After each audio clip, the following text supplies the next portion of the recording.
Isa naman mapagpalang araw po sa inyo lahat. Nandito naman po ang Hiwaga ng Pangasinan na magbabagi po at matuturo po ng karunungan din po sa inyo.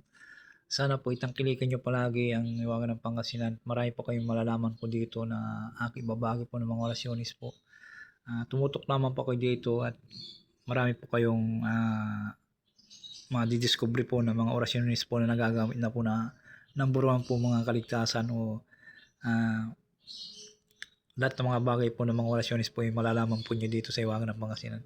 Sana po ay paki-follow, like, and share po, paki-subscribe po, Hiwaga ng Pangasinan lamang po. Ang isi-share ko po sa inyo ay para sa paglinlang sa mga kalaban, para sa paglinlang ng mga kalaban. Napaka-importante po ito kung may kalaban po kayo. Ang pamamaraan po ay usalin at mag-cross. Usalin sa iyong isipan ng 3 beses at mag-sign of the cross po. Narito pong orasyon po. Exaudino, Aum, Ami Dios, Utik, Nober, Tuum, Gusum, Pili,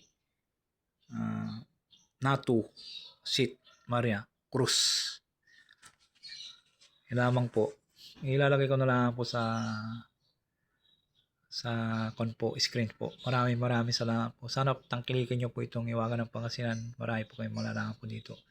At maraming salamat po sa mga nagtyaga po na uunawa po ng mga karunungan din po. Tumutok naman po kayo dito. Marami po kayong malalaman po dito sa Hiwaga ng Pangasinan. Maraming salamat po.